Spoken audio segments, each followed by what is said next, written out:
and said that here are his current points. The man said that Alan has the same level of proficiency in all weapons. The assistant said that although he is good with a shovel, this weapon is not at all suitable for battles. The assistants with blonde hair said that this is not true, the protagonist just has a low level of physical strength.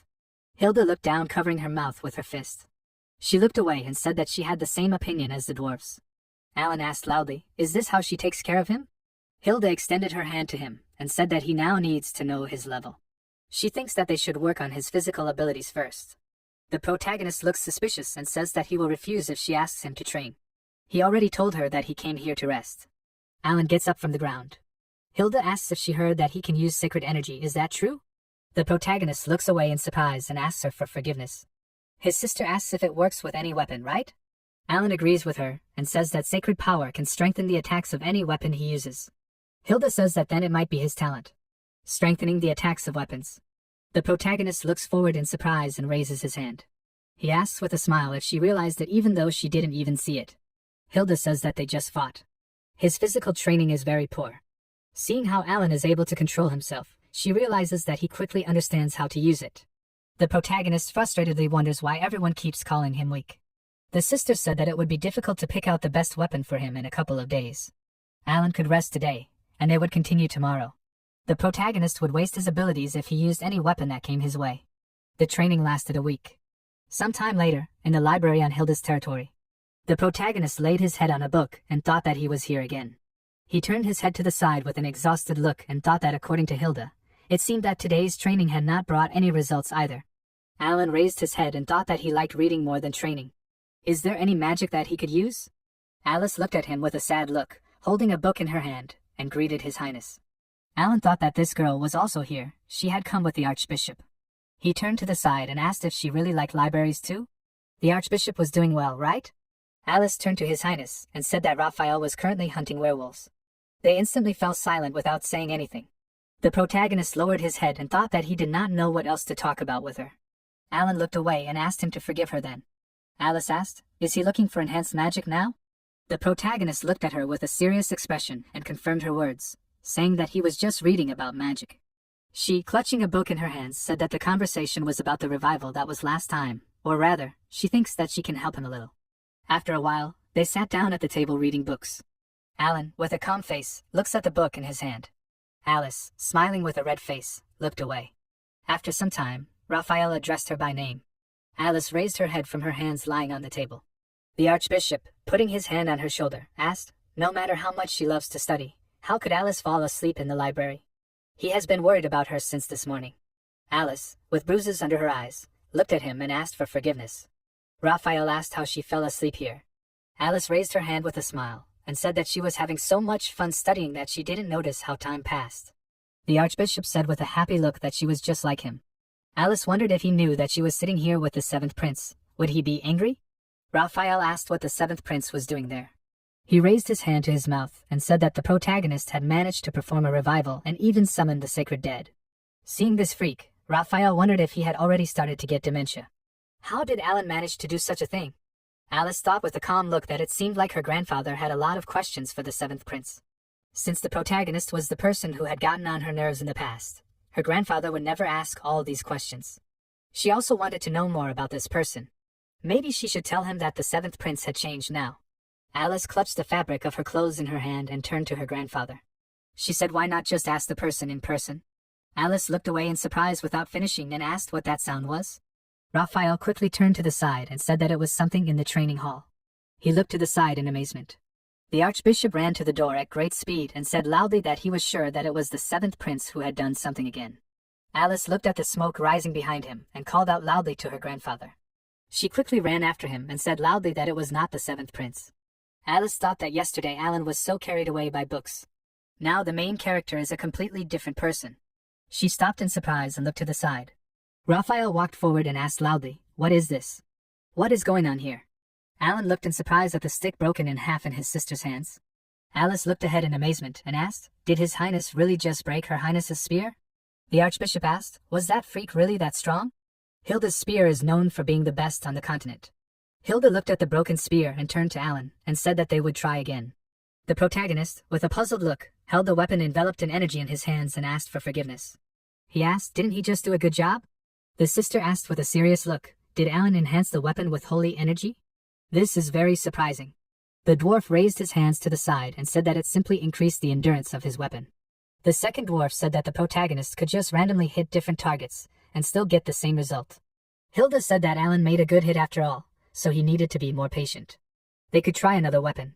The protagonist closed his eyes, crossed his arms, and said that it was easy to say, but it was still hard for him to get used to another weapon. He confidently looked to the side and said that he hoped there was a way. Alan looked at the standing Alice and stopped talking. He clutched the spear in his hand and said that they could try. Sister said that it was a good attitude, and this time he should try to be more serious.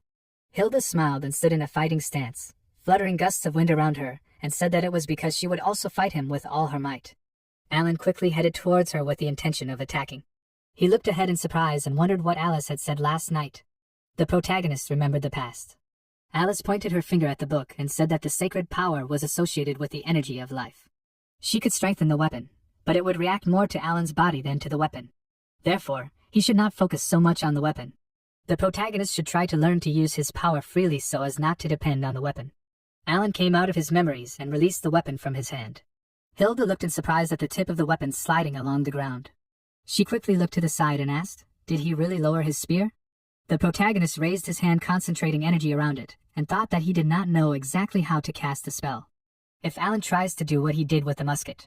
He quickly clenched his hand into a fist. The protagonist clenched his teeth in rage and lowered his hand, leaving streams of energy behind it with the intention of attacking. Hilda looked at the fist rushing towards her in amazement.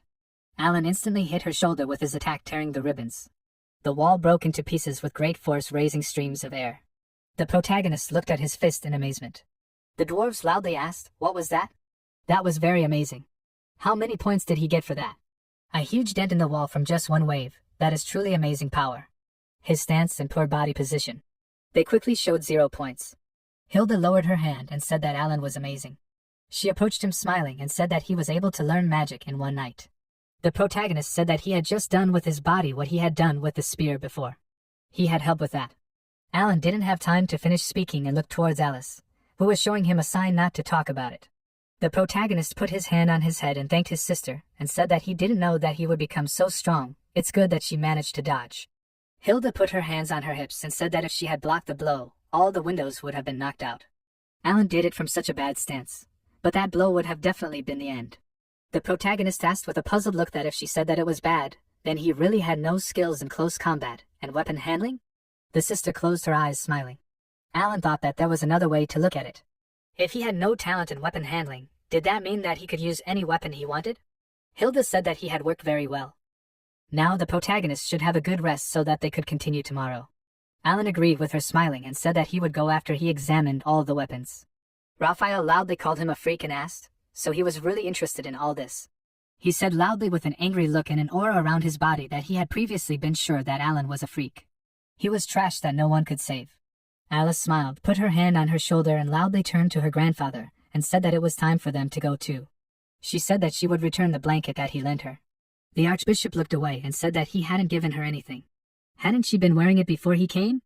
Alice confidently looked away, putting her hand on the blanket. She wondered if the prince could have covered her with the blanket that day.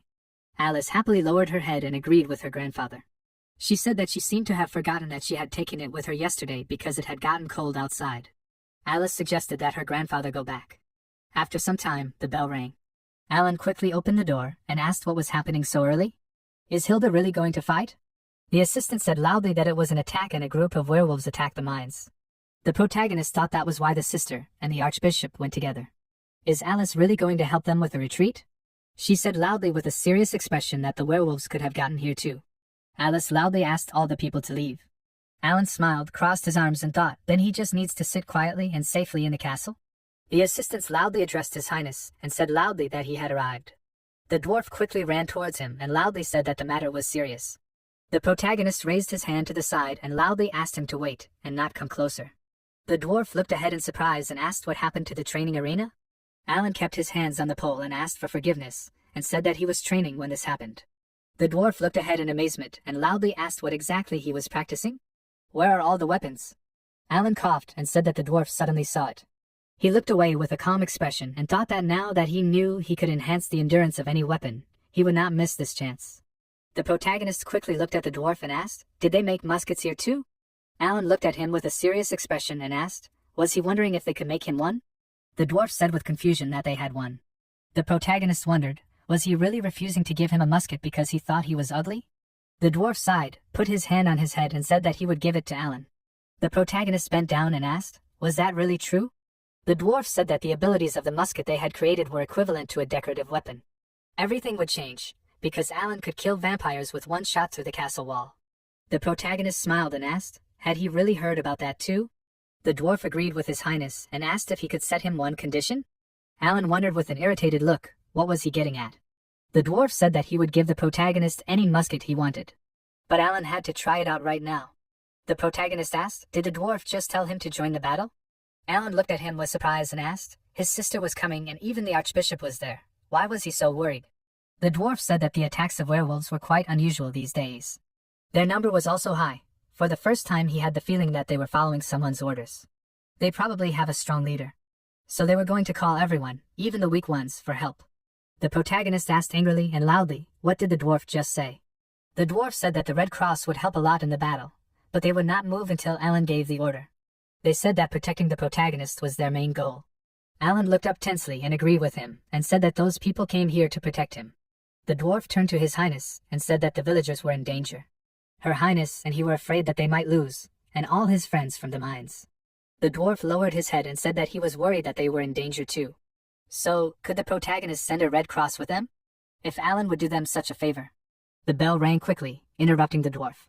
The knights said loudly that they were under attack. The werewolves were running to the fortress, and this was an attack. The protagonist looked away in surprise and asked if they really ignored the soldiers and ran straight to the village. The dwarf looked away sternly and said that it seemed like their leader owned their minds. The dwarf loudly asked his highness to at least protect the village. Alan asked calmly if he could just hide. The dwarf loudly addressed his highness. After a while, the werewolves ran forward with fury. Alice put her hand on the boy's back and loudly asked the people to calm down and evacuate. She looked up with a serious expression and said loudly that the soldiers would protect them. The woman kneeling in front of the child loudly asked for forgiveness and said that there was a wounded child here. Alice quickly ran up to them holding her dress with her hands and said that everything was fine and she would help them. This is a very good boy, she will help and will not hurt him. The boy looked away in fear, making a loud sound. He stretched out his hand forward and said loudly, stuttering, for her to run. Many werewolves quickly jumped towards her. The boy loudly called out to Alice. She instantly turned to the side and looked at the monster. Alice put her hand on the monster's head. She hit the monster with great force, breaking the ground under it. The boy looked forward in surprise, sitting in the smoke. Alice, looking at the lying corpse of the monster, loudly asked, how dare they attack this peaceful village? She confidently clenched her palms into fists, and said loudly that as the granddaughter of the archbishop, she would not allow them to do this. The knight stood behind her and loudly addressed Lady Alice, and said that it seemed that they were getting closer and closer to her. She quickly raised her hand to the side and loudly ordered everyone to stand behind her. Alice decisively raised her fist and thought that her grandfather had taught her basic fighting techniques. She had never tried to use them on monsters. She stood surrounded by werewolves and wondered if she could protect everyone. This was not the time to be weak, she had to protect everyone. Alice gritted her teeth and quickly raised her fist, covered in energy, with the intention of attacking. A bright light appeared in the tower opposite her. A powerful beam of energy instantly shot towards the monster, throwing it aside. Alice looked back at the fallen corpses of werewolves in surprise and asked loudly, was this really a magical attack? Who did this? She looked up in amazement, and said that this was the only person who could attack at such a long distance with such great power. Was this really the seventh prince? At the same time, the protagonist, holding a musket covered in energy, said that it was as expected for muskets made by dwarves. He stood on the fence and took aim and said that it was a quality product. The system window notified that Alan was using divine energy. The weapon was temporarily strengthened and the skill through was activated. A powerful stream of energy quickly headed forward. The werewolves looked in surprise at the stream of bright energy rushing towards them. The werewolf looked at the instantly severed head of his comrade. The monsters, falling to the ground after receiving blows, growled. The protagonist, shooting a stream of energy from a weapon, said that his brother told the truth. He will definitely like this trip. The knight strikes at the werewolves while standing on the roof. The man from the Bloody Cross said that this year is the werewolf hunting season. The monsters, enveloped in red energy, quickly fall to the ground. The dwarf, looking at the protagonist, loudly said that it was amazing, he did it in such a short time. Alan asked, didn't he expect this when he made a deal with him? He smiled, looked at the weapon in his hands and said that he really liked the musket. The expenditure of divine power became less and new skills were added. The dwarf said that for him it was a relief that he liked the musket. The man from the bloody cross quickly looked to the side and turning to his highness said loudly that there were even more werewolves. Alan said that they were scared by the sound of gunshots. First, he would evacuate the villagers, and they would have to stop the werewolves that were coming this way. The man confidently looked ahead and agreed with his highness. The protagonist said that it seemed that his popularity was growing among the monsters. The man said that apparently even the god of death loved him. Alan confidently aimed and said that it would be a problem for him. The dwarf sternly looked away and thought that maybe the protagonist sometimes said incomprehensible things, but by making a deal with the prince he made the best decision in his life. No one expected Alan to be so talented. Everything is fine with Princess Hilda and the brothers, right? At the same time, the dwarf sits tied up. The dwarf apologized to the princess. Hilda looks ahead with an angry look. The dwarves sitting as hostages loudly said that in the end they became a hindrance to her. Hilda squeezed her weapon with force and asked, "So now they are taking hostages?" Red Moon, the elder of the werewolves of the territory, Hilda with a terrifying aura in her eyes, did not agree with her. He lowered his paw and said that he wanted to negotiate. Red Moon with an ominous look raised his paw and turned to the princess and asked if he should tell her more. Hilda asked with fury, did he really want to negotiate? After Red Moon took civilians hostage, the elder headed towards her, raised his paw and asked her to calm down. He said that if she listened to his conditions, he would let these people go. They want her, Hilda. The princess with a puzzled look quickly looked away and asked what he was talking about. Raphael put his hand on her body and loudly asked what the elder was saying. Does he really think that they will allow this to happen? Red Moon looking at them said that it was up to the princess to decide. Why are so many people opening their mouths? Lord looking in his direction loudly called them freaks. The elder quickly put his paw on the blacksmith's head. He raised him up with a terrifying look and ordered him to watch what Lord was saying. Red Moon smirked and looked away and said that they were different from vampires. Even though they were monsters, they had honor. The elder threw the blacksmith to the ground with great force. Hilda quickly ran towards him and loudly asked if Lord was okay. Red Moon said for the princess to choose. Can't she see? He even returned the hostages safe. Would she really say no? Raphael loudly addressed the princess and said that she could not go with him. The archbishop said that if she went, then the territory. Hilda, sitting on one knee, interrupted him and said that they still had him and her brother. The princess, putting her hand on her leg, asked if Red Moon was really talking. She wondered for what reason he needed her. Did the elder really think that she was a more valuable hostage? Red Moon, smiling, put his paw on his chin and said that it could be. The reason is peace and freedom. Hilda looked at him in surprise and asked, is it really peace and freedom? The elder with a terrifying look raised his paw and said that as she knows, vampires are their enemies. They want to free themselves from serving these vampires. The Holy Empire wants to kill all vampires. Then, doesn't she think that they can join forces and make an alliance? Red Moon swiftly kicked the ground and said that this is their reason. He approached Hilda's face with a malicious smile and asked, isn't this a very good offer? After a while, Alan looking at the red dust flying across the sky said that there was musket dust everywhere. The man from the bloody cross said that they killed all the monsters in the village. The protagonist leaning his hand on the fence looked at him and said that they did a good job. Then, as he promised, this musket is now his? The dwarf looked at him in surprise and agreed with his highness. If Alan wants to go to the mines, he promises to make him a musket even better than this one. The protagonist angrily extended his hand forward and loudly asked him to stop manipulating him. He quickly looked to the side and said that it was the sound of hooves. Alan pointed his finger forward and asked if the dwarf saw it.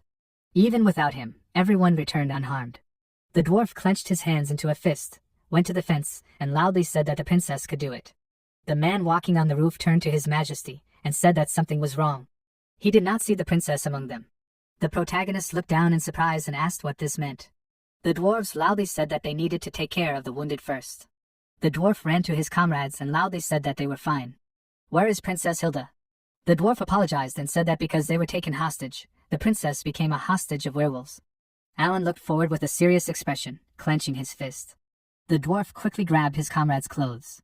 He asked loudly, does he really call himself a dwarf? How could they leave the princess there? The protagonist looked at them and said that judging by the small scratches on the hostages, it can be concluded that there was no fight. The guy from the green cross turned to his highness. Alan looked at him in surprise and asked, the archbishop went with his sister, right? The guy agreed with him and said that Raphael said that he could not just leave, leaving the princess alone.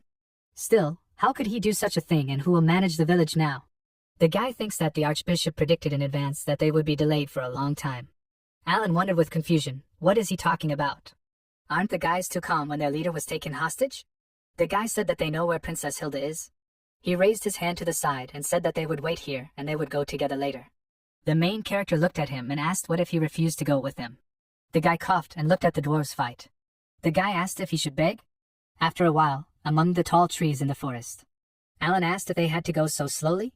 He held the reins in his hands and said that the dwarves had panicked, but the guys didn't seem to be worried at all.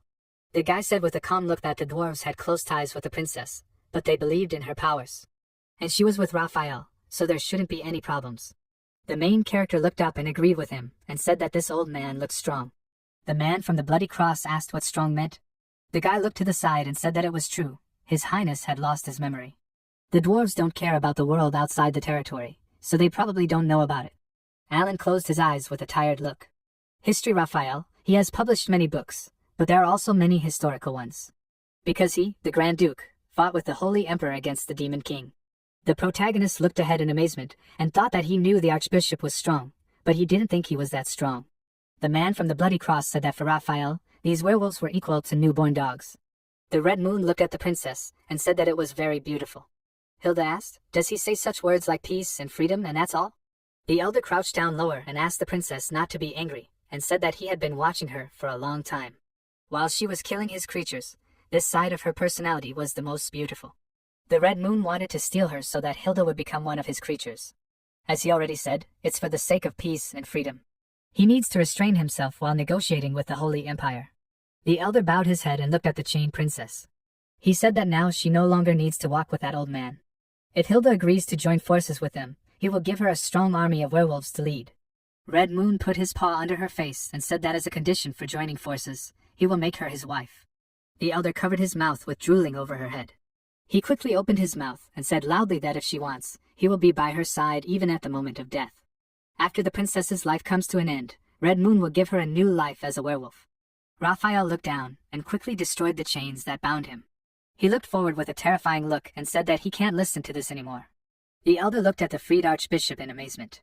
He asked how an ordinary person could break these chains. Hilda calmly looked away and turning to Raphael said that it seemed like Red Moon didn't know him. The archbishop, shaking his hand, said that he hadn't left the castle for years. He was pleased to realize that he still had enough strength even after so much time. The elder raised his paw in fear and asked, what is this? Raphael said that he is still capable of something like that. It is not clear why the emperor hid him in the castle all this time. All this time he declared to worry about him. Red Moon with a puzzled look asked them to stop and said that this is enough. Hilda said that it means the sacred emperor still believes in the archbishop. The elder angrily told them loudly to stop. He opened his mouth wide, enveloping his body with energy and asked, he does not know what Raphael did, but how dare he look down on him? They at least know that he can easily kill them. Red Moon quickly looked at the bright light illuminating the space around. Hilda radiating light asked, does this mean he wants to say that he can easily kill such ordinary people like them? She confidently clenched her hand into a fist, breaking the chains and asked, after all, during all this time, they did not receive a single injury? They saved everyone and even got a chance to get rid of his pack, which threatened her domain. Hilda, getting up, said that it was very good that she came here in person. The elder, looking at her, thought that this was bad. He felt their sacred power, as if they were going to explode now. Raphael, looking sternly at the princess, asked, they took all their weapons, what should they do? Hilda looked at him with a calm expression and pointed her finger at herself, said that he could use his magic, and she would work with her fists. Red Moon wondered why they were acting so calmly. Even if the enemy is a member of the imperial family, they are just an old man and a girl, so if he runs away. The elder, without having time to think, quickly ran forward. Hilda, looking to the side, said that they needed to hurry. Raphael, concentrating energy in his hand, said that as expected from an animal, they sense approaching danger well. The archbishop, with a terrifying aura in his eye, quickly looked forward. He waved his hand, raising a powerful stream of energy. Raphael sent several energy beams forward at the fleeing werewolves. The monsters with arrows piercing their bodies screamed loudly, throwing their heads back. The Red Moon with a thorn in his hand thought that he was caught by sacred power. He could not move his paws. The archbishop looked at him and said that as he thought, the magic was not that strong, because he did not cast a spell. He folded his hands, enveloped his body in energy, and said that then he would begin a prayer to the goddess Gaia. Hilda looked at him and said that Raphael should not forget to thank her on her behalf. The archbishop addressed the dear goddess Gaia. The princess looked down with a calm look and said that it was very sad that it was time to say goodbye. In fact, she liked the elder. The Red Moon looked at her in surprise and asked what she was talking about. Was she really saying that she liked his proposal? Hilda, looking at the elder with horror, brought her hand to his body and said that in fact, she needed the stuffed animals to decorate her castle. The dwarves he released were actually good blacksmiths. If she left the Red Moon alive and allowed them to butcher him, the princess thought that the sacred emperor would appreciate his stuffed animals. The elder dug his claws into the ground, creating dents in it. He stood up on his hind legs with an ominous look and growled loudly. Hilda loudly asked him to stop moving. The thorn of force in his body quickly broke through the skin. The Red Moon ran to the side at great speed. The princess said that the elder left his paw. She calmly looked to the side and asked Raphael to quickly clean this place. The princess, with an unperturbed look, quickly punched the approaching werewolf. Hilda, standing in the rays of the sun, looked back and said that she wanted to send His Majesty a couple of butchered animals. Alan, looking tired, holding the reins in his hands, asked why he was being led there. If that was the case, then his sister and the archbishop would clean everything up themselves. The guy sitting on the horse looked at him and said that it was to ensure success in the battle and his experience. Her Highness Hilda felt guilty. The protagonist thought that she did not need to worry about him so much. He sighed heavily and asked why so. So the protagonist followed them for no reason. The guy calmly asked His Highness not to think so and said that it was done for him. Also, since Hilda herself wished it, they would do everything in their power. Princess Hilda came here for the first time when she was 12 years old. She saved the dwarves, freeing them from lifelong slavery. The princess worked hard with everyone to develop this bad abandoned land. As for them, the Green Cross, they joined the princess later when she grew up. At that time, she was already different from the others. Alan looked away calmly and thought, did he really want to say that Hilda became family for them? Her ability to chase enemies without losing the trail. This cross is known for its surveillance and detection skills. Now the protagonist understands how much time they spent together with the princess. The man from the bloody cross quickly looked to the side and addressed His Highness. He said loudly that there was someone ahead. The Red Moon quickly ran forward, raising streams of wind behind him, thought that this was not a normal imperial family. He needs to escape. This place is their territory. If he can hide for some time, then he will be able to fully recover and attack them again. Alan loudly ordered everyone to prepare for the attack. The elder looked ahead in amazement and wondered, is this really another group? This is an opportunity to eat human flesh.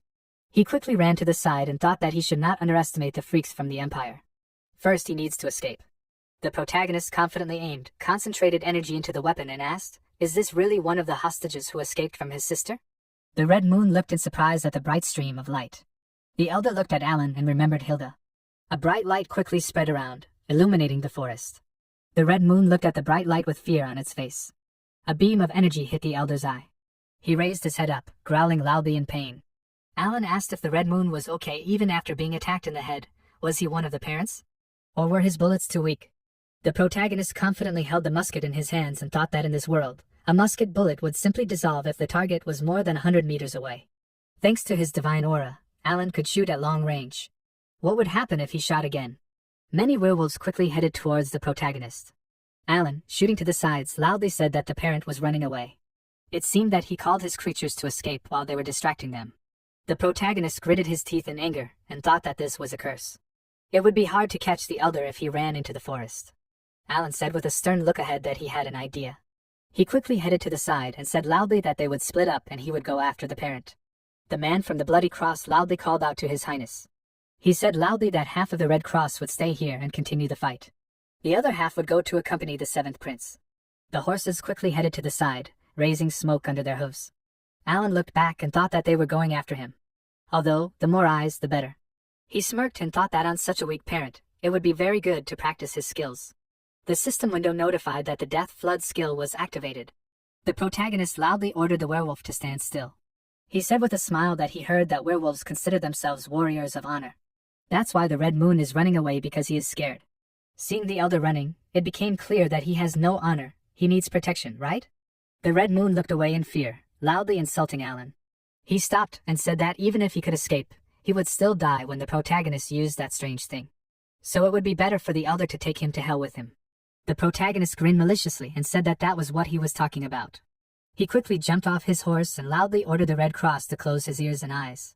Alan asked, aren't the Empire's words like sacred rules to them? He had an idea, so they just have to follow the instructions. Or do they not believe in him? The man looked sternly ahead and disagreed with His Highness. He said that the strength the protagonist showed saved them. The man believes in everything he does. He got off his horse and said that they received his command. Alan, holding a musket in his hands, thought that in fact, his will was not that great. Their loyalty to the imperial family was very useful. The protagonist quickly took out a skull and said that since there was no one, they could begin. Alan put the skull on his head and said that there were many things he wanted to test on it. The elder lowered his head and asked, does he really want to use him as a test subject? He loudly called the protagonist impudent. The werewolves quickly headed towards him. Alan, rising up, thought that he needed to calm down. If he was calm and held his weapon correctly, he would definitely not lose. The skeleton's hand quickly emerged from under the water. The werewolves looked at the hands under them with incomprehension. Rays of water descended down, flooding the space around and creating undead. A weapon quickly appeared in the skeleton's hand. Alan thought that if he did not have a talent for wielding weapons, then mortals could take him for the protagonist. He is a necromancer, a person who controls the dead. The system window notifies that the Death Soldier's skill is activated. The sacred aura is activated and the effect is through and through. The protagonist fired a powerful stream of energy from a musket, cutting through the air. The rays instantly hit the werewolves' bodies, inflicting wounds on them. They growled loudly in pain after the powerful blows. The Red Moon looked away and thought that it was impossible that the sacred water appeared out of nowhere. Do even skeletons crawl out of the ground now? Do they also have sacred power? The elder thought with a frightened look that he hoped that Alan was just lying when he said that he wanted to test something on him. But this was a real massacre. The elder asked what he had done anyway? The protagonist standing in front of him said that he had used a lot of sacred power, but it seemed that his expectations had been met. Alan lowered his musket and said that he no longer needed the Red Moon. He quickly raised his weapon and said that this was the last test. The elder covered his eye with his hand and laughed loudly. He shook and raised his hand and asked if the protagonist really thought that he could kill him so easily. The Red Moon with a terrifying look quickly opened his mouth, coughing up saliva to the sides, and loudly said that even if he died, he would take him with him. He swung his paw with great speed, getting hit by the skeletons. Alan looked at him and turned to the great Gaia. He put the musket into the elder's mouth and asked for her blessing to grant him a weapon that could kill even the dead. Alan said goodbye to this monster. A bright stream of energy quickly went into the mouth of the Red Moon. He looked forward in fear. Bright rays of light quickly went to the side, illuminating the forest. The protagonist picked up the musket standing in front of a huge dent in the ground. He put his hand on the skull on his head. Alan turned towards the Red Cross and thought that even though they closed their eyes and ears, they still felt this strong sacred energy. They can't pretend that it doesn't exist. The protagonist wanted to pray just a little, but ended up destroying everything. Alan asked with an irritated look, how can I explain this to him? He said that now they can open their eyes. They just shouldn't be too surprised. The protagonist put his hands on his hips standing in streams of smoke, and said that everything around was a little destroyed. The man said it wasn't a little. His Highness almost burned the whole forest down. He looked at Alan in surprise and asked if it was really a werewolf who did it. The sacred power they felt. The protagonist covered his ears with his hands and walked to the side and said he didn't know it. The main thing was that he was able to catch it. Alan sighed heavily and took the reins in his hand and said he was coming back, so they had to lead him back. The man said they had to go back before it got dark. The archbishop standing behind the tree said he had seen it. He thought with a frightened look that he had seen the sacred dead again. They were completely different from the ones Raphael had seen in the imperial palace. Those sacred dead were an army that could control weapons. How was the protagonist able to combine two opposing powers? The archbishop tensely put his hand over his mouth and thought that it couldn't be. Was it really all because of Aslan's blood? The Southern Empire is the kingdom of Aslan, an empire that worships the god of death. This is the reason why Luan and Alan's mother, Elisha, was betrayed. Not only because she was an ordinary person of low status, but because she was born and raised in Aslan. Did the seventh prince inherit her powers too? In the entire history of the kingdom of Aslan, no one else has such powers. Even if you search the entire empire, there will be no one. Raphael can't believe that there is something he still doesn't know. He looked ahead with a happy expression and thought that his heart was beating really fast. The archbishop clenched his staff in his hand and thought back to Alice, and thought that he shouldn't admire the person who bullied his granddaughter. He wants to raise him himself so much. If Raphael teaches him stronger magic, how powerful will the protagonist become in the future? The archbishop clenched his teeth in rage as he remembered his granddaughter and Alan. He quickly clenched his hand into a fist. A powerful explosion thundered among the tall trees. Raphael, enveloped in energy, stood by the broken tree and said that he must report this to the Holy Emperor. He clenched his hand into a fist and said that if His Majesty ordered him to train him, he would have no choice but to fulfill his will. Raphael looked at his hand with a terrified expression and said that then it would no longer be his wish. Thus, the problem with the werewolf army was solved. After that, Hilda and Raphael finally returned safely. Currently, Blorg calmly looked forward and asked His Highness to look at it. He said that this was the usual power of a musket. Alan looked at him with interest and put his hand on his side and asked, was this really all they could do? Even with the speed option? The blacksmith said that he could only achieve this by increasing the speed. If the same musket is used by the protagonist. Alan quickly looked to the side while pulling the trigger. A powerful beam of energy flew forward at great speed, breaking the plate into many pieces. The dwarves loudly asked if they thought His Highness was amazing. Lord turned to His Highness and said that it was really good, as if the weapon acted on its own. The protagonist looked at the weapon with a smile and thought that it finally looked like the musket he knew. It seemed that if he used his sacred power, the musket would change its structure.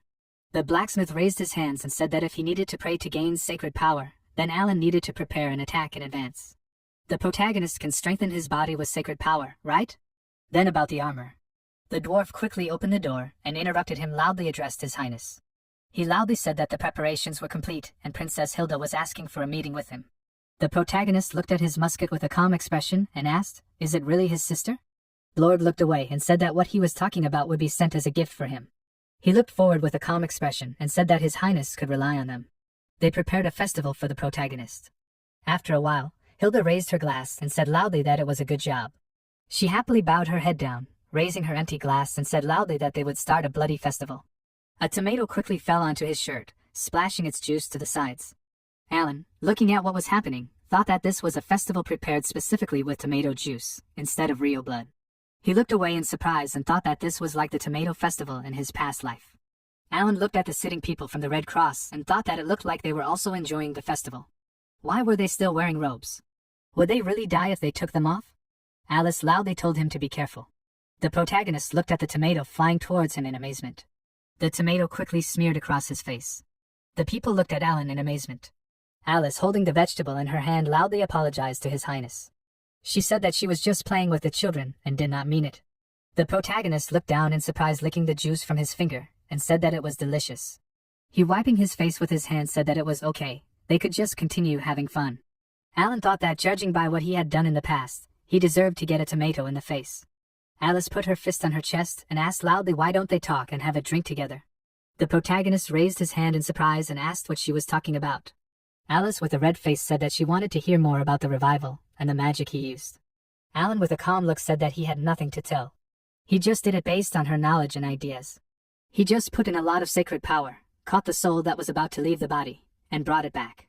Raphael watches them with tears in his eyes, hiding behind the wall. The protagonist took a mug from the tray and said that it was all thanks to her. He handed the mug to Alice and said that he heard that she also treated his brother. Alan smilingly asked her to take it and said that they were drinking for a good healer who did not give up until the very end. Alice, stretching out her hands to the mug, said that she knew that it was too late. She thanked him for his help in the castle and on the territory of Hilda. They smilingly hit the mugs against each other. The residents happily said loudly that the monsters were gone. They will drink for Princess Hilda, Alan, and the Archbishop. The protagonist smilingly narrowed his eyes and thought that sometimes it was nice to be so smart. Now he misses those he left a little. The protagonist looked away and wondered if Charlotte and Harmond were okay. At the same time, blood dripped onto the ground. Charlotte knelt down on one knee with her hand on her sword, looking terrified. Oscar Bald, the vice commander of the Golden Cross, 84 years old, asked, is that all she can do? She is a dog, who was given the name he raised. Charlotte stood up from her knees, remembering the past. Kelt told her to follow him. He will introduce her to Oscar. The Emperor heard that he is currently farming in Humit. In any case, he is enjoying his extended vacation. He is the vice commander of the Golden Cross, and Oscar fought against Aenon's legion with Kelt. He is the man who is called the King of Swords. Charlotte looked up in surprise. The Emperor said that he hoped that this would be a good lesson for her. Charlotte, with a bloody face, came out of her memories and looked down. Oscar looked at her sternly, said that she has become stronger. What does she even want? So persistent, and has a name that does not even suit her. Charlotte confidently looked to the side and said that she wanted power. The commander looked up and asked what she would do with this power. Charlotte pointed her sword forward and said that she was going to serve the 7th prince, protecting him. Oscar asked what if the prince asked her to die. She said that she was alive only because of him. Therefore, she would sacrifice her life for him if he wanted it. The commander asked what she would do if he asked her to kill him. Charlotte looked forward with a confused look. Oscar looked to the side with a serious expression, standing under the firelight. He called her a naive child. The commander said that as far as he remembered, if the imperial family gives them an order, they are obliged to carry it out. Oscar with a terrifying look brought the weapon to Charlotte's neck and said that even if the request was, she would kill her master. Their word is law, so she should not doubt it. Charlotte said that she never doubted him. She confidently pointed the weapon to the side and said loudly that she could never hurt His Highness. Oscar closed his eyes and said that it was very reckless. He was sure that she understood what he was telling her. The commander ran his finger along the tip of the sword and said that he would make her the royal family's dog. Oscar ordered her to attack again. He quickly swung his weapon, leaving a stream of energy behind him. Charlotte confidently looks forward, blocking his blow. A powerful explosion thundered at the sight of their fight. After some time, Luan is next to the girl. He is lying on the bed and said that he seems to have heard something. The girl, putting her hand on his body, said that she heard it too. The sound is getting louder. The first prince quickly looked away. Alan instantly opened the doors to the room. He, with a terrifying look, holding a musket in his hands, turned to his brother and said that he was home. The protagonist came to him as soon as he returned to shoot. Luan, sitting up, said that he was glad to see him in his right mind. Why don't they talk? Alan shot quickly and, without letting him finish speaking, told his brother not to worry. The sacred power will benefit the first prince. Luan looked at the stream of bright power with a smile. He said that he didn't expect to get shot like that.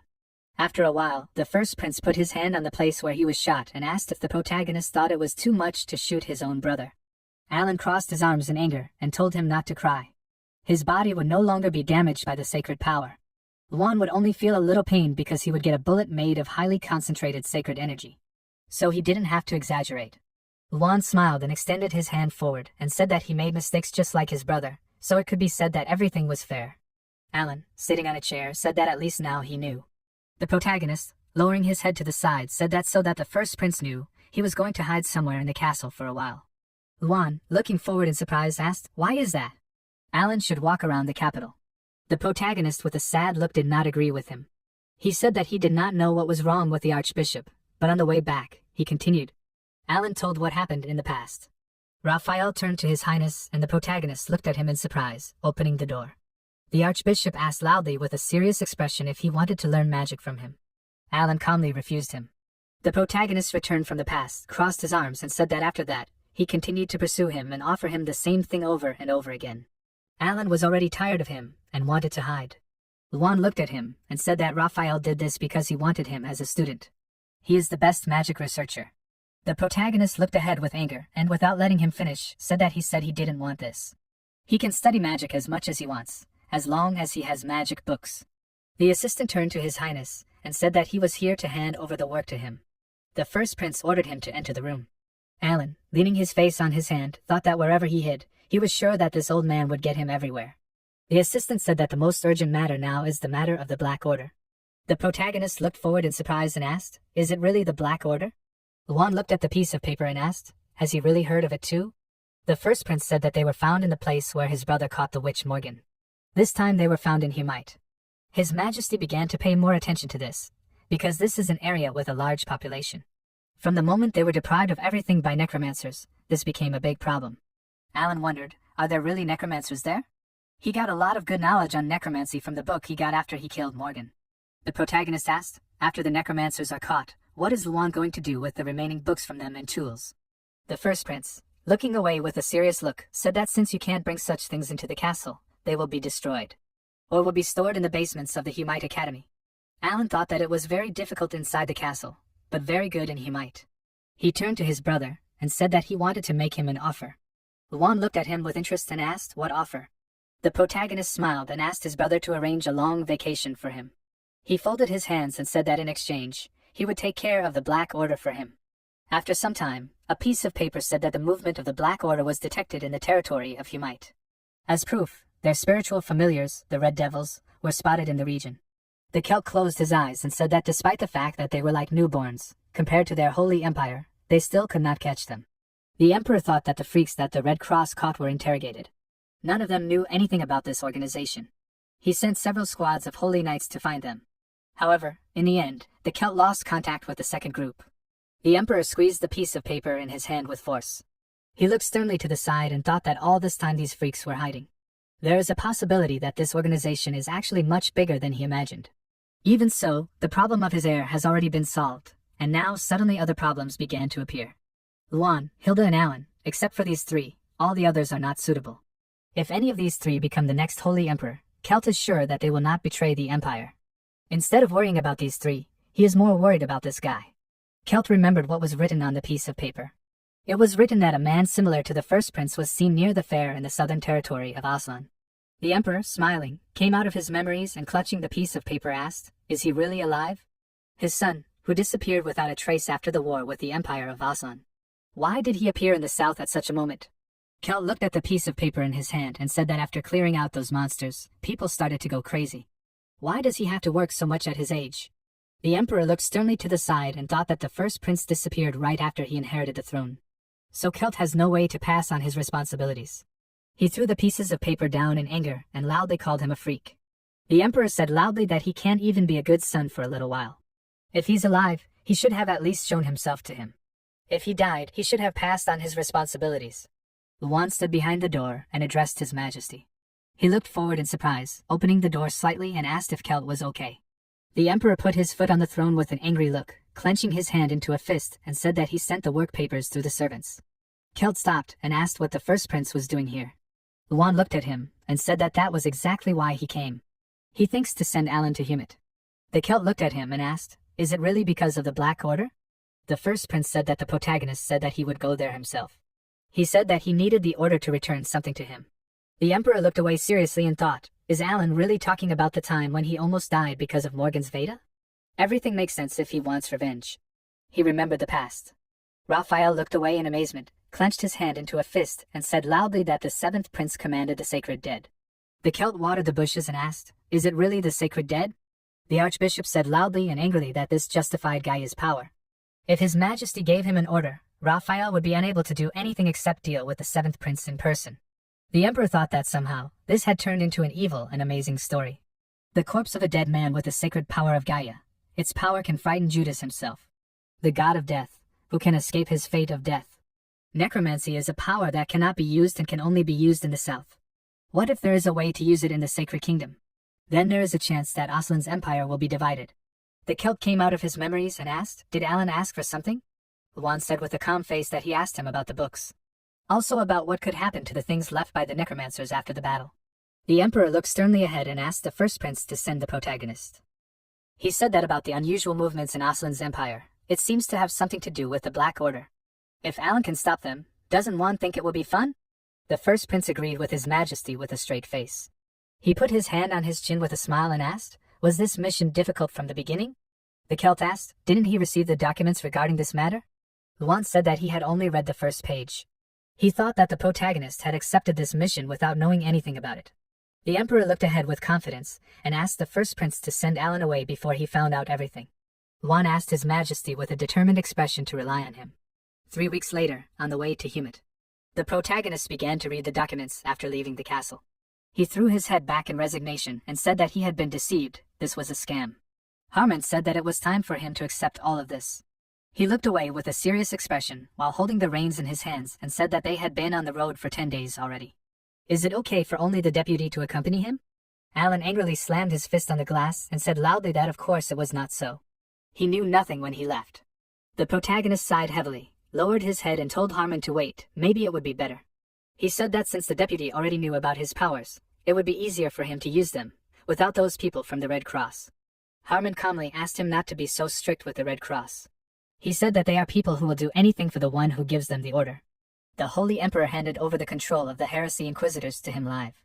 The protagonist said that he heard that at least 3 archbishops were involved to consider his decision. Harmon agreed with His Highness and said that Alent also has full authority in case of a situation involving evil. The protagonist looked at the piece of paper in surprise and asked, "So what?" He doesn't think this will help them find the missing groups of knights and deal with the Black Order. Alan, with a puzzled look, leaned the piece of paper against the window and asked, "What kind of red devils are these?"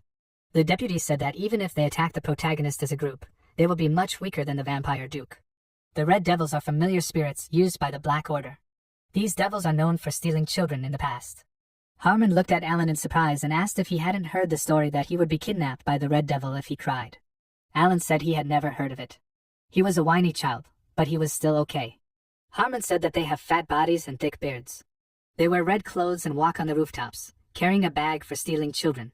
The protagonist, thinking about such a person, asked if he could really do something like that. The deputy said that they are very strong, but they are not a threat to them. He exhaled air from his mouth and said that it is problematic to catch these demons. Alan asked in surprise, don't they wear bright clothes? Harmon said that these freaks know how to hide well. Even a trained holy knight can miss them. The protagonist asked with a calm look, is that so? He wondered if they smell the same as other monsters. It will be inconvenient to keep the status window open all the time. Alan asked, what about the bait? The deputy looked away in surprise and asked, is it really bait? The protagonist, looking at the piece of paper, said that it says here that they usually steal children under 16. Harmon asked if Alan wanted him to use a defenseless child as bait. The protagonist pointed at himself with a confused expression and disagreed with him, asking if the deputy couldn't see who was standing in front of him. Harmon asked, but let him not say that.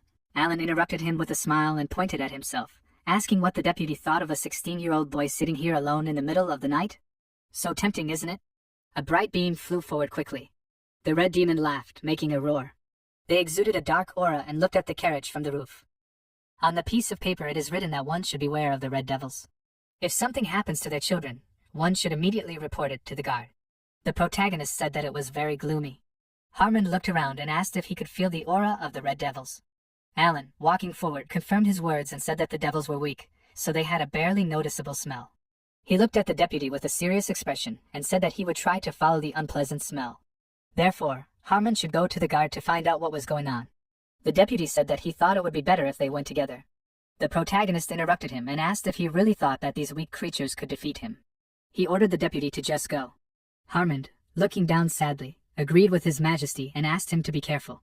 Alan, looking at the weapon appearing in his hands, agreed with him. The protagonist, with a confident look, quickly ran forward holding a weapon in his hands. He thought that he could catch them faster than expected. Alan, walking through the city, thought that as soon as he smelled the unpleasant smell, they would appear and he would be able to increase the distance between them. The protagonist, looking to the side, radiates an aura from his eyes. He quickly looked at the man climbing into the pipe with a red aura coming out and thought that he found him. Alan, quickly running on the roof, wondered, are they really using magic to hide their presence? He would have missed him if he had not strengthened his vision with sacred power. The protagonist, with determination, extended his hand forward and loudly apologized for barging in. There are red devils in this house. Alan, looking at the corpses lying on the floor, thought that this was a curse. He was too late. The protagonist sternly peered out the window, thought that it was a child. The red devil looked at him in surprise, holding a knife in his hand. Alan thought that although the child was screaming, no sounds were heard. Are they really using magic to block sounds? The devil grinned maliciously, raised the bloody weapon in front of him, and laughed loudly. The protagonist quickly bent down, not falling under his attack. He instantly knelt down and put the muzzle of the musket to the devil's face. Alan shot divine energy at the monster, throwing it back. He sat down on one knee under a cloud of smoke, looked at the child and asked if he was okay. The child asked who he was. The protagonist looked away and said that he would tell him later, but first he needed to close his eyes. He looked suspiciously at the people who had risen from behind. Alan, rising, wondered if the red devils really affected their victims too. If their condition progressed, there would be no point in treating them or resurrecting them. He picked up a musket and attacked the rebellious people. After some time, Harmon, looking away in surprise, said that he was able to negotiate with the guards for help. It seems that the protagonist has already caught the devil. Alan, sitting on the corpse of the devil, clenched his hand and said that it was true, but he was a little late. The protagonist was unable to save the adults. The deputy, putting his hands behind his back, turned to His Highness and said that thanks to him, they were able to save at least the child. The guards will take care of the rest. Alan, looking down sadly, said that they were definitely the same creatures that specialize in theft and murder. Did the Black Order summon them or tame them? But now the reason is clear. Here in Humite, only the guards can be used as an official defense force. Harmon, looking calmly at the protagonist, said that since this place is close to the border of the Aslan Empire, their golden cross is located on the outskirts. Alan asked, if there is a direct group of the Holy Emperor here, why is everything so bad here? The deputy said that it is because they constantly need to keep an eye on the Aslan Empire. In their days, the neighbors have become more hostile, so the groups are difficult to disperse. The incident with the Red Devil happened recently. If necessary, Harmon will try to send a letter to the Golden Cross and request support. Alan looked down with sadness on his face and said that it is not necessary. If they call for royal protection, the Red Devils will start to run away. It will be better if the protagonist deals with it himself. The deputy looked at him and asked if he found any clues. The protagonist said that if he has a blade or something like that, then Harmon should give it to him. The deputy handed the blade to Alan, and he took it. The protagonist pulled the blade out of its sheath and said that the Red Devils were created to follow the commands of the Black Order. There must be some kind of magic trick behind this. Alan quickly struck the devil's body with energy. Harmon, looking at what was happening, loudly asked if he was really cutting the creature's body himself. The deputy asked him to behave according to his status, as a member of the royal family. The protagonist, standing over the devil's body, loudly said that Harmon himself understood that there was no time for this now. Alan said in surprise that he had found it. He looked at the heart in his hand with a serious expression and said that he could feel the necromancer's magic inside this heart. This flow and structure, how could he displace it with sacred power? Harmon put his hands on his knees and asked, was he really going to use the devil? The protagonist sat on one knee and looked at the devil's body and confirmed the deputy's words and said that he was going to recycle it. Harmon loudly asked, did he really want to recycle the creature? If others found out about this, he would be in big trouble. Alan looked in surprise at the system window that appeared. He wondered, was this a new skill? The system window notified that a new skill had been generated. The deputy turned to His Highness in confusion and asked, was there something wrong? The protagonist bent down smiling and looking at the heart in his hand and said that everything was fine. They should not wait any longer. The heart was quickly enveloped in light energy. Alan, with a smile on his face, holding the heart in his hand, asked, was it time to have it stolen? After a while, the man said that there were several corpses and a rotten skeleton. What will they do if they have prepared so many people?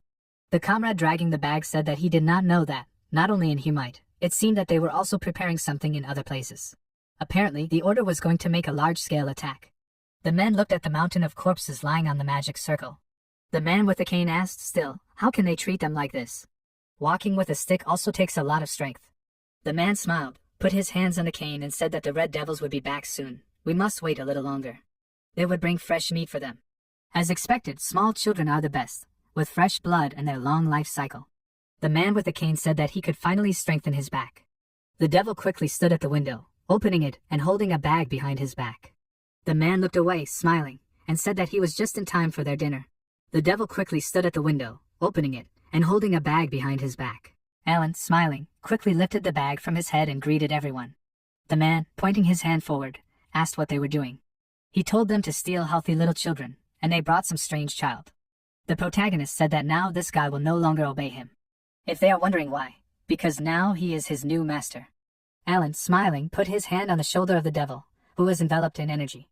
The old man, looking away in surprise, asked what he was saying.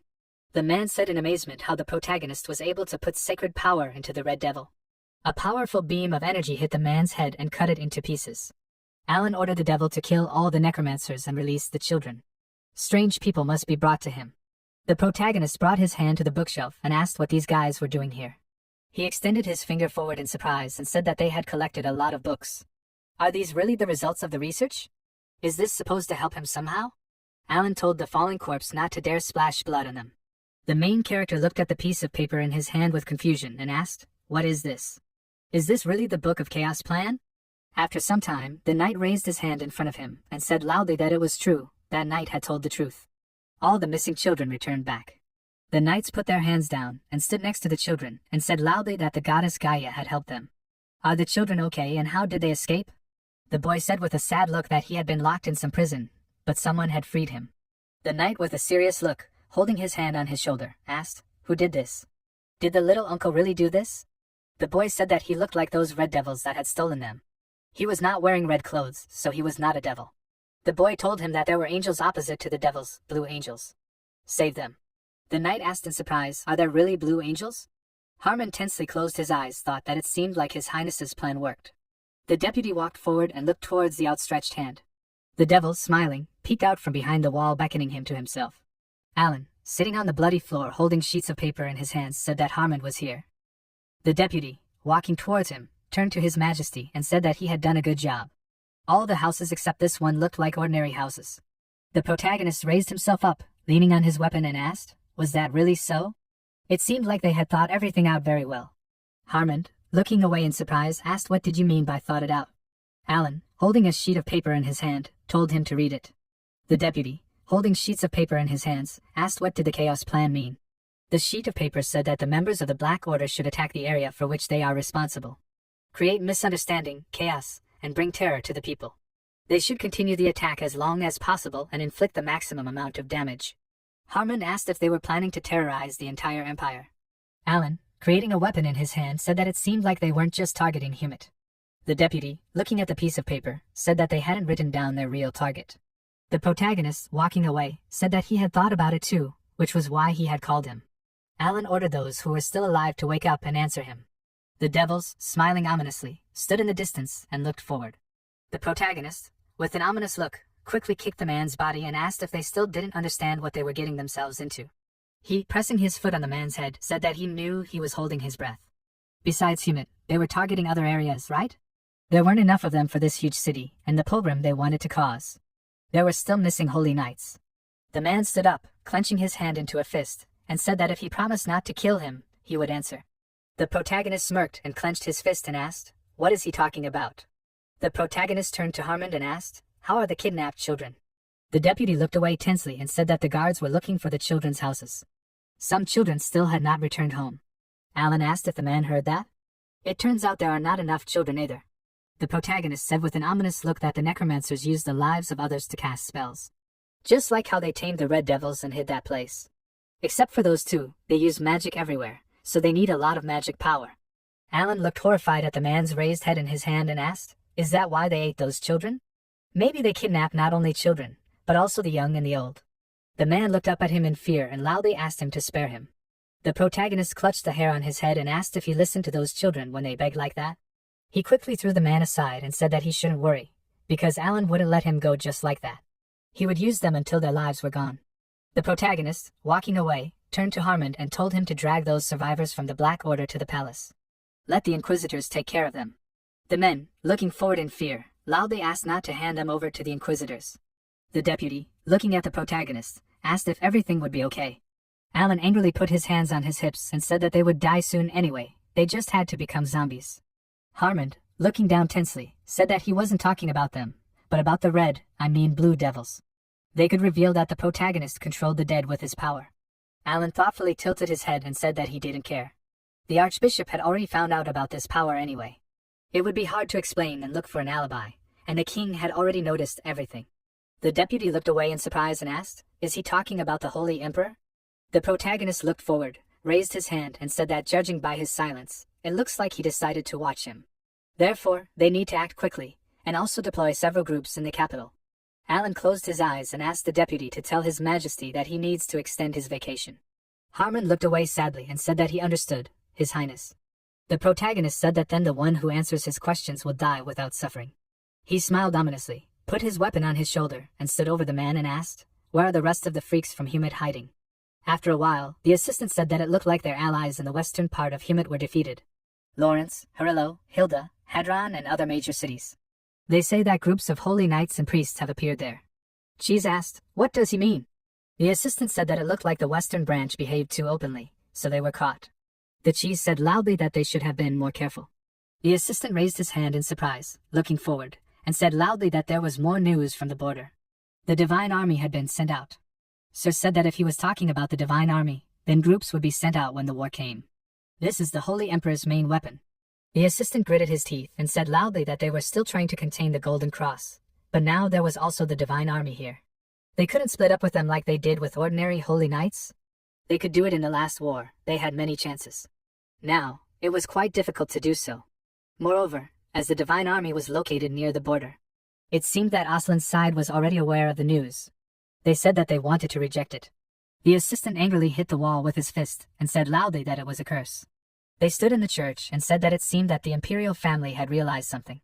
Do they really want to pretend that they were so easy to deal with? He thought that they would finally be able to come out of the shadows. They want them to wait again? The assistant said with fury, gritting their teeth, that it was all because of this seventh prince. Wasn't he just a simple guy who was abandoned in the north? Why did he suddenly come and start ruining all their plans? The assistant standing by the wall looked away and said that it was worth killing him earlier. King Nisus, developing his sand, asked, "Is this really a mistake? Do they really think that the great Aslan makes a mistake like this?" The assistant standing by the table looked at the energy flows and said, "How is that? Will the master take care of this himself?" Nisus, radiating an aura, said to tell all his people, "Time can be delayed, but everything is going according to plan. He will take responsibility for the fall of Humid." Nisus looked at the assistant ominously and asked, "Did he also say that the problem was the seventh prince of the empire?" The assistant, leaning back in fear, agreed with him. Nisus said that the whole problem was that he had found their hideout. He will go to Humid with them, find that boy and kill him. After a while, the assistant said in fear that although it was just a clone, he did not think that he would come here in person. The comrade said that his only chance to avoid hide and seek was destroyed. Of course, he had no choice but to come in person. They will come up with a new plan here. They will collect new proposals and make even more noise in the sacred. Before he could finish speaking, a bright light from the balls illuminated the room. The assistant asked what was going on here. His comrade quickly looked to the side and said loudly that he thought they had an uninvited guest. He raised his hands to the ball and said that this thing reacts only when someone with strong magical or sacred power comes. Before he could finish speaking, the assistant asked if Oscar from the Golden Cross had really come in. The comrade, looking at the ball, said that it would be bad if they encountered him. The assistant should tell all the necromancers to leave the building and send the holy knights to check. The assistant looked to the side in amazement and asked for forgiveness. He held out his hand and asked if it was worth using now. Wouldn't they need it for the plan? His comrades said that they needed to survive first and then continue what they had started. Oscar was an unusual opponent. Instead of sending out the holy knights, wouldn't it be easier to just leave this place? The second assistant said that if they ended up destroying the imperial family. The assistant behind the orb interrupted him and said loudly that he didn't think it was a golden cross. The assistant asked loudly if it wasn't Oscar, then what was all the fuss about? The man with the orb lowered his head and said that he thought it was the man they were talking about. The assistant asked if this freak was the one who recognized all the vampires and killed all the werewolves. He clenched his hand into a fist and asked if they had just received news from Humid, and he had already found them. The assistant smiled terrifyingly and said loudly that it looked like he wasn't going to let them live. This was the seventh Prince Alan. At the same time, the monsters, holding weapons in their hands, looked at the main character standing at the gate. He, looking away, said that he was interested. There were so many corpses here. The Red Devils did all this. Did they really need so many sacrifices? It turned out that they were the ones who needed them. They turned all the holy knights of the order into undead. Alan wondered, did they make their own after hearing about his holy dead, or was it to make more noise in the Holy Empire? Whatever the reason, a necromancer is not that hard to deal with if he is weaker than the protagonist. Alan does not know what exactly happened to them, but after they became undead, they cannot be cured or revived. The undead with ominous looks look forward surrounded by light energy. They quickly changed their direction to the other side. The protagonist confidently looked forward among the undead converted by light energy, thought that they should at least let him help them take revenge. He looked at the assistant standing at the gate and loudly said that it was their turn now. Alan, holding a weapon in his hand, loudly ordered the undead to go. The opponents looked with horror at the many hands of the dead and said that they would not leave them alive. They would kill them in the most cruel way. The main character grinned maliciously and said that they must pay for what they had done. He loudly ordered the dead to kill them. The dead, with rage, quickly broke the glass into many pieces and attacked the assistants. The dead man fell on the man, putting his hand on him. The man screamed in fear and loudly asked to save him. Alan put his foot on the lying man's hand, making him scream in pain. The man angrily raised his head and loudly said that no matter how he tried to leave them, God would always save them. The main character put the muzzle of a musket to the man's head and asked what he meant by save. Alan thought that he was asking for forgiveness after killing so many innocent lives. He quickly sent a powerful stream of energy into the man's head and asked him to allow it for him. The main character said that this blessing of the Lord would lead him to hell. A bright light illuminated the rooms in the building, illuminating the space around. After learning of the Order's chaos plan, the Holy Empire responded by sending out all of its forces. Not only were groups sent to each of the cities, but the Divine Army also stood at the borders, in case the Black Order and Aslan unite. Regarding the orders, Harmon sent the remaining necromancers to the capital. Since the Red Cross is in charge of interrogations, they will learn more about the Black Order. Aslan's men caught near the borders seem to have some kind of connection with their superiors. Although Humid's case is closed, the Empire is still dissatisfied. During all this noise, Alan came to rest in the Academy library. Raphael looked at the protagonist and asked if he was going to greet him. He smiled and said that they hadn't seen each other for a long time. It turns out that he has no concept of etiquette. Alan greeted his brother. He looked at the book and asked what the third prince had forgotten at the Academy. Raphael looked at him and asked if he had forgotten that Aslan and Humid were under his jurisdiction. He closed his eyes with a smile and said that he wanted to say something.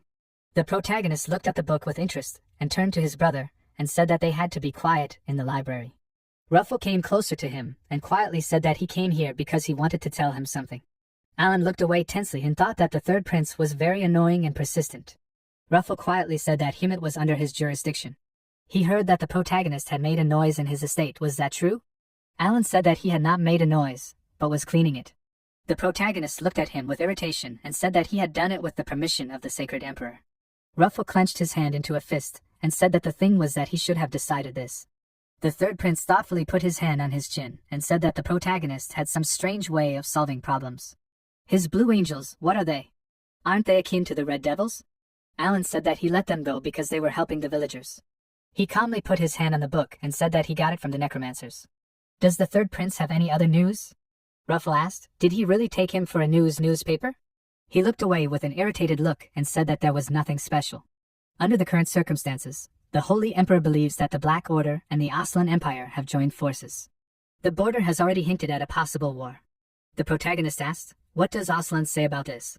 Ruffle tensely put his hand on his hip and said that they say that they have no connection with the Black Order. Does Alan really think that the Holy Emperor will just believe them? The Aslan Empire sent its envoy to explain itself. He thinks that they will reach Umit in about a month. The protagonist covered his mouth with the book, looked away and thought that now is not the time to hide his strength. He does not have time to stop talking. There will be times when he will need to use his power. Although Aslan said that he has no connection with the Black Order. Is the Black Order capable of doing something like this on its own? Without the help of Aslan, the Empire of Necromancers? Alan instantly closed the book and said that he should also look at their messenger. Ruffle looked at him in surprise and asked if he really thought of staying here until he arrived. The protagonist tensely said that it was so. He was tired of the Imperial Palace. He would like to learn some magic and do some research here. Alan thought that it was 1 month. He held the closed book in his hand and thought that he would see their messenger in person. He would reveal Aslan's true identity. After some time, the protagonist was tied to a tree with ropes. He opened his eye with a bloody face. The protagonist, looking at the bright light, thought that he did not know how this happened, but there was no doubt when exactly it all began. Some time ago, Ruffle raised a finger with a serious expression and told Alan to keep quiet until Aslan's representative arrived. The protagonist looked ahead with a straight face. He looked to the side and asked what his keeping quiet had to do with the representative's arrival. Ruffle pointed his finger at him in an irritated manner and said loudly that Aslan was different from them. If Alan was wrong, they would all be in big trouble. Aslan was a group that worshipped Udai, the god of death. As a result, a necromancer was both a priest and an aristocrat to them. How would they react if they felt oppressed by the Holy Emperor's kingdom? Moreover, they would be even more upset when they saw the protagonist, who killed an entire order full of necromancers with one hand. Alan asked what would he order him to do then? They were still in the Holy Emperor's kingdom after all. The protagonist picked up his book in an irritated manner and asked if he was supposed to leave the Black Order alone. Ruffle disagreed with him and said that he was trying to tell Alan not to do anything that could lead to conflict. The third prince crossed his arms and said that in the end, they would come here to prove that they had nothing to do with the Black Order. Perhaps they would forgive the protagonist for his actions. Ruffle quickly pointed his finger at him and loudly asked him to be quiet for God's sake, because they had enough problems as it was. Alan leaned to the side with a serious expression and looked at his brother, and said that then he had a request. The third prince looked at him with interest and asked if he really wanted to make a deal. The protagonist said that he needed the grimoire of the necromancer King Eamon. Ruffle asked if there were many books written by other necromancers in the academy, right? Alan calmly looked away and said that he had read them all. The third prince said that His Majesty, the Sacred Emperor, had placed a restriction only on the grimoire of Eamon. The protagonist asked if that was possible. Ruffle closed his eyes and put his hand on his hip and said that he needed to get His Majesty's consent first. Alan asked, even if this was the only way to make him sit quietly? Ruffle closed his eyes with an angry look and said that he would try to get it. The protagonist turned to his brother and said that everything was as expected of him. After some time, at sunset, the protagonist said loudly that this was the only thing that was out of the plan. Alan, walking forward, raised his hand and thought he was going to, but who would have thought that he would get to Eamon's book? What should he do until then? Charlotte was probably training somewhere here. She came up to him and turned to His Highness. The protagonist, looking at the tense Charlotte, asked, was it really her? He turned in her direction and asked what happened to her face. Charlotte put her bandaged hand on her cheek and looked at Alan. She, looking away in surprise, turned to him. The main character quickly raised his hand forward and told her not to address him like that. He is going to stay in the academy library for now, so it will be problematic if someone finds out his identity. Alan asked to call him by his fake name, Jaren Lafung, for now. Charlotte asked if he was referring to Lord Genaldrione's son. She greeted the young master Jaren. The protagonist smiled and thought that as expected, she understood everything quickly. Alan looked away in surprise and thought, could it be Heriz? He asked if she had received a family name. Charlotte calmly crossed her arms and confirmed his words and said that it was bestowed upon her by His Majesty. Alan calmly thought that he had seen this family name when he was researching the imperial family. It belonged to the family that was killed by the Necromancer King 50 years ago. It was just that the Divine Army, the Red Cross, the Green Cross, and the Holy Cross, the Imperial Cross were the sixth force that could wield power. That was what they said, But the protagonist really didn't know how strong they were. Alan looked at her and asked, "So what?" He was talking about that wound. Could it be related to her new last name? Charlotte tilted her head, put her hand on her face and disagreed with him, saying that it was nothing special. The protagonist asked irritably, was it really someone at the academy touching her, or was it that freak Grill? Charlotte said loudly that it wasn't him, because Grill was a caring father. Except for training, she only went to classes, so she had never spoken normally to anyone at the academy. Charlotte got hurt during training. Alan put his hand on his side with a serious look and asked, then why didn't she treat it? A bottle of sacred water would be able to heal it, wouldn't it? Charlotte raised her hand to her ear and said that about that. She was used to pain. A knight who is not used to pain will have doubts when he gets injured. Charlotte remembered the past. Oscar, putting his sword in its sheath, said that the Holy Emperor's family does not need such knights. Charlotte, coming out of her memories, said that he wants to become a paladin who will serve his majesty. She put her hand on her face and said that in order to become the protagonist's shield and sword, she needs mental strength to withstand even in front of. Alan, quickly approaching her face, interrupted her and asked what she was saying. Charlotte asked him to wait and asked what he was doing. The protagonist instantly put his hand on her cheek. She looked in surprise at her body enveloped in bright energy. Alan asked with a serious look, why endure the pain? If she ever gets hurt, he can heal her. Didn't Charlotte say that she is his personal paladin? The protagonist lifted a strand of her hair with his hand. He quickly removed his hand in confusion, looking at the people watching them. Alan, walking away, said that in any case, he will heal her so that there will be no scar left. So next time she should contact him directly. Did Charlotte hear what he said? She smiled and looked ahead and loudly agreed with him. Charlotte, walking behind him, said loudly that she understood young Master Jaren. After a while, under the dark sky near a tall building, Harmon asked irritably if the protagonist had called him because Charlotte had gone to practice. Was he really that bored? Alan, sitting on a bench, asked what else he should do. He couldn't interrupt her classes. The protagonist, looking at the deputy, said that he had completely forgotten how boring he was. Harmon asked angrily if he was talking to the one who had come running here, dropping everything. The protagonist asked how his work was. The deputy said that everything was exactly the same. Although they had destroyed the main point of the Black Order in Humite, necromancers continued to appear. Even if they caught them and interrogated them, they still wouldn't find anything. Alan, looking up irritably, said that this was very persistent. Considering their persistence, it is possible that their chaos plan is still working. The protagonist sat down on the bench and looked at the deputy and asked, what about Aslan's representative? Harmon calmly kept his hands behind his back and said that they say he will arrive on time. Alan said that he had a bad feeling about this. Darina loudly asked, is this really the seventh prince? The protagonist looked away in surprise and asked, who is this?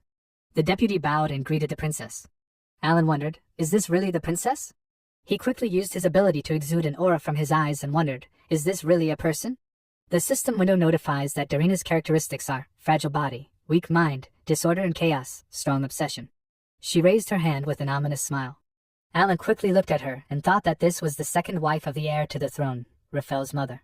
He looked at her with irritation and wondered, is it normal to have such features? Darina said that meeting them on the street is even more pleasant. She put her hand on her cheek and asked what the seventh grandson of the Holy Emperor is doing here. Alan said that he needs to be present at the academy for a while. Darina asked, is he really saying that Raphael gave him permission? She covered her mouth with a terrifying smile and wondered, what is this? Is he really being kept under control because he is a prince, like his son? Darina said, smiling, that this is something she has never heard from the second prince. It is very sad. The protagonist looked at her and asked, pardon? Raphael quickly ran towards them and loudly called out to his mother, interrupting Alan. He said that why is she here? She did not even write a message.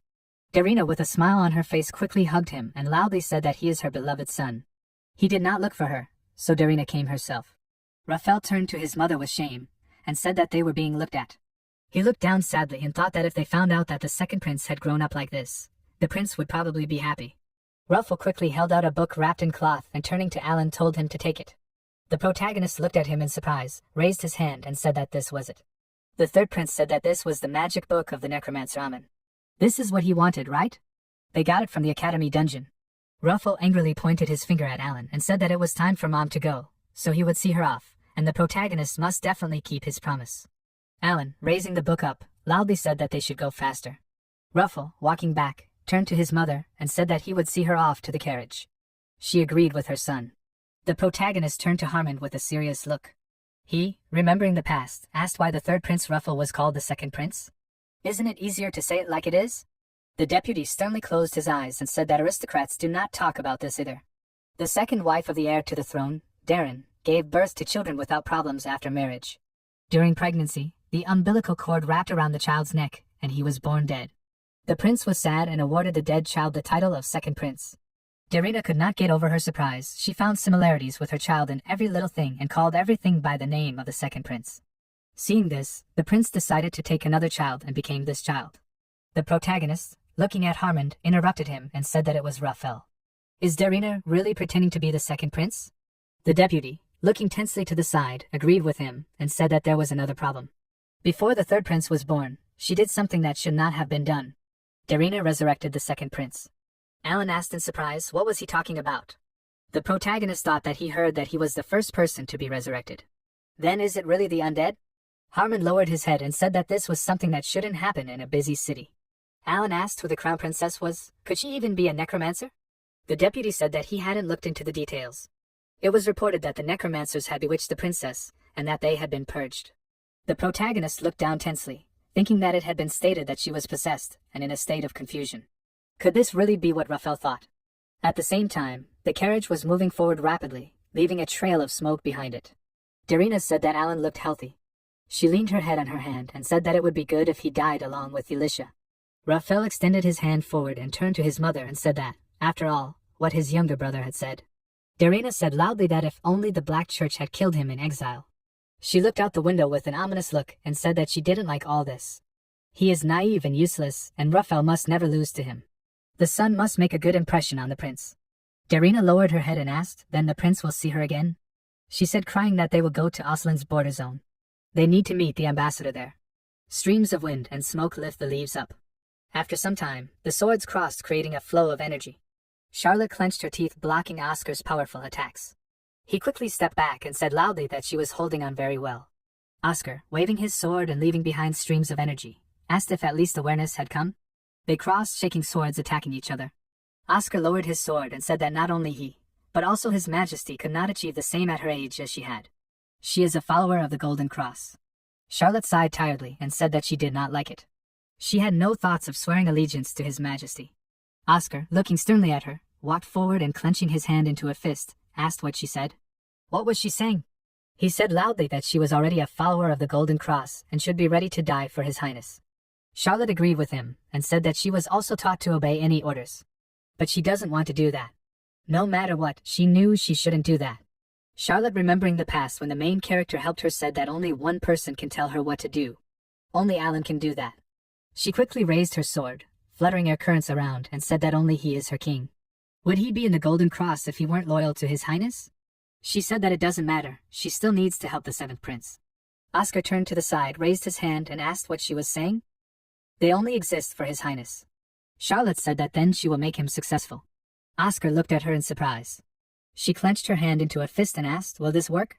He looked at her and asked, does Charlotte even understand what she is saying now? She looked away with confidence. Oscar lowered his head and said that it was funny, because everything in the world is going as it should. She can't be in the Golden Cross. Charlotte irritably disagreed with him loudly. He threw the box at her, cutting through the air, and told her to catch it. Oscar shook his hands with a stern look and said that Charlotte was excluded from the Golden Cross. Then the forgotten sixth force of His Majesty, led by the Harris family. She looked sadly at the box in her hands. Oscar said that she was awarded the Order of the Golden Cross. Charlotte, holding the sword from the box in her hand, asked if this was really the sword. Oscar, looking at her, said that it was a weapon used by the Harris family. He smiled and said that he had thought of using it as a decoration if the owner did not appear. Oscar asked her to do everything she could.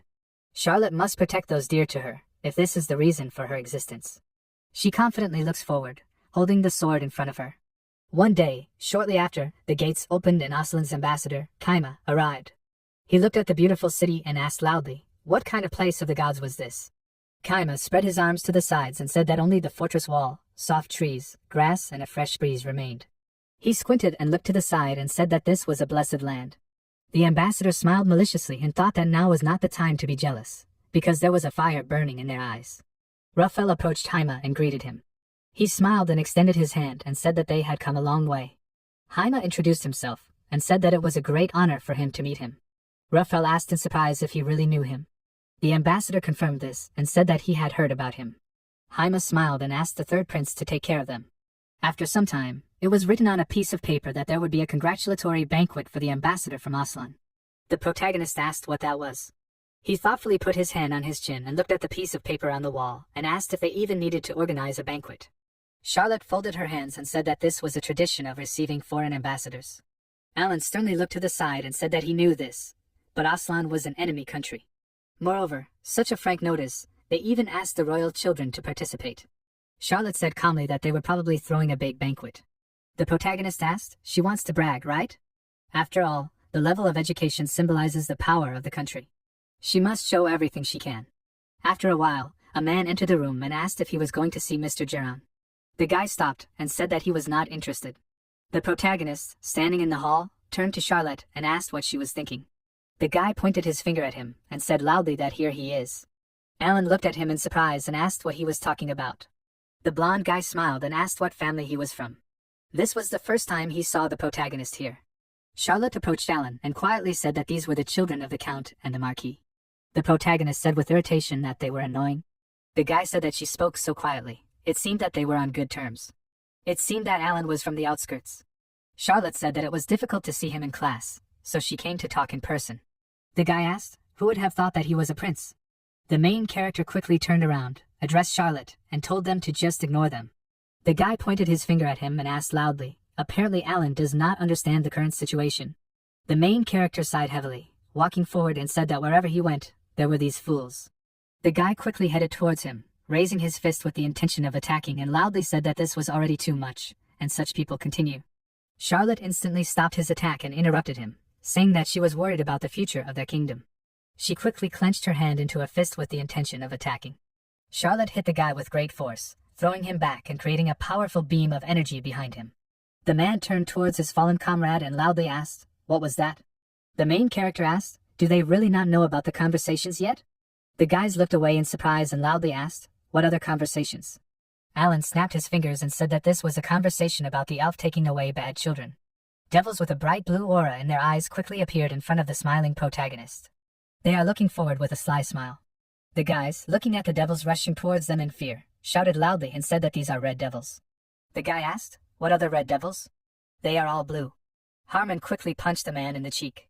Alan, looking at the devil, asked him to hand them over to the security service. Charlotte, stretching out her hand in his direction, asked, what about Mr. Jerome? He hasn't forgotten what he promised the third prince, has he? The protagonist irritably said that if he doesn't get caught, then no one will know. Harmon, putting the guy in a bag, said that this is very good. The devils, smiling slyly, said loudly that they will undress them and tie them up in the square. They quickly jumped forward, leaving smoke behind them. Alan, smiling, asked, is this enough for moral education? Charlotte agreed with him and said loudly that this is very good. The protagonist sadly suggested that they at least go and eat, and Charlotte loudly agreed with him. After a while, Ruffle sternly walked quickly into the room and loudly called out to Alan and asked, was it he who did the incident in the square? The protagonist looked in his direction with an arrogant look while standing by the bookshelves and said that this was actually a library. He thought with an irritated look, why hide his name? Alan quickly extended his hand in his direction and said that he did it, so the third prince could calm down. Can they talk somewhere else? Ruffle pointed his finger at him and loudly asked, did he really do this just for the sake of a quarrel? Has the protagonist completely lost his mind? Does Alan at least know how angry the ambassador